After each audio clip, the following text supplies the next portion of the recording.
Assalamualaikum warahmatullahi wabarakatuh. Perkenalkan, nama saya Muhammad Irfan Syadila dari kelompok 4. Di sini saya akan mempresentasikan mengenai masa depan pendidikan Indonesia dalam sistem Merdeka Belajar. Seperti yang kita ketahui bahwa pendidikan ini merupakan penentu kemajuan atau ketertinggalan suatu negara.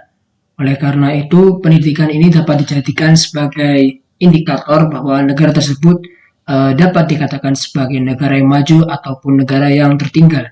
Dan di Indonesia sendiri, dasar-dasar pelaksanaan pendidikan diatur dalam UUD 1945 pasal 31 ayat 3 dan 4. Dan di sini seperti yang kita ketahui bahwa pendidikan ini merupakan salah satu alat untuk mencapai salah satu tujuan negara yang tertuang di dalam pembukaan UUD 1945 alinea keempat yang berbunyi mencerdaskan kehidupan bangsa.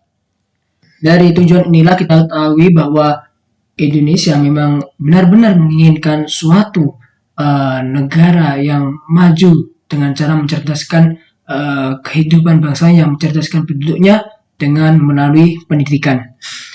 Namun hal tersebut bukanlah hal yang mudah karena seperti yang kita ketahui bahwa pendidikan mengalami banyak sekali tantangan juga hambatan.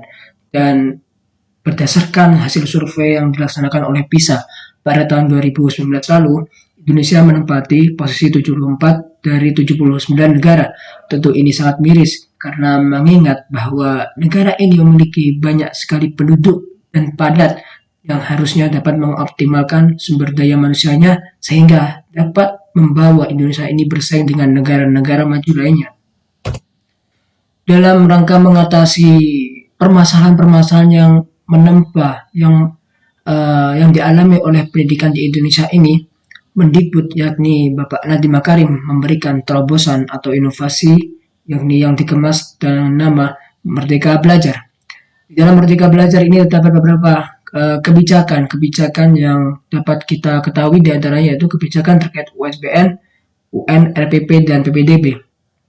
Kebijakan terkait USBN ini melalui Merdeka Belajar, USBN akan diberikan seutuhnya kepada pihak sekolah sehingga sekolah akan dapat mengelola USBN ini dengan caranya tersendiri melalui Dikbud yang akan mengevaluasi atau memberikan fasilitas hingga USBN dapat dilaksanakan sesuai dengan kemampuan peserta didik dengan melalui prototipe, karya tulis, dan lain-lain. Serta selanjutnya terkait UN, yang mana UN ini menjadi momok yang menakutkan bagi kalangan siswa, dan UN ini akan dikemas dalam bentuk asesmen kompetensi minimum dan survei karakter. Selanjutnya terdapat RPP.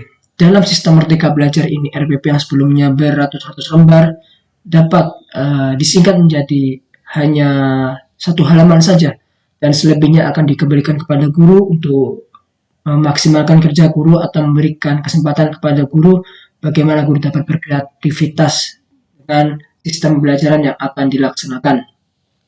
Selanjutnya terkait PPDB. Terkait PPDB ini, melalui sistem Merdeka Belajar ini akan menggunakan sistem zonasi, yang mana dengan tujuan dapat memeratakan pendidikan di seluruh wilayah sehingga tidak terjadi kesenjangan pendidikan. Namun memerlukan beberapa kunci keberhasilan untuk menerapkan Merdeka Belajar ini agar dapat mengalami peningkatan mutu pendidikan. Di antaranya yaitu proses pembelajaran, kemerdekaan, komitmen guru, serta kepemimpinan kepala sekolah.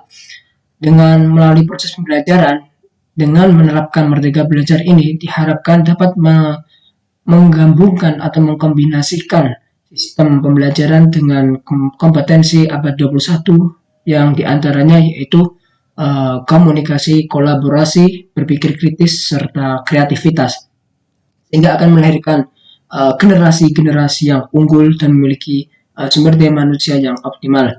Lalu kemerdekaan dan komitmen guru ini yang perlu diperhatikan karena guru merupakan seseorang yang berperan penuh di dalam proses pembelajaran, sehingga guru akan diberikan kemerdekaan atau fleksibilitas untuk menyelenggarakan proses pembelajarannya tanpa terbebani, sehingga dapat menghasilkan suasana kelas yang menyenangkan dan tanpa menakutkan.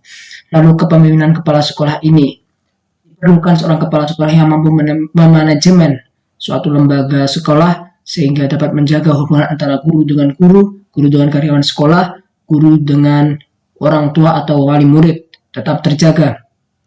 Dan diperlukan beberapa kemampuan pada kepala sekolah, yaitu kreatif, inovatif, serta keteladanan.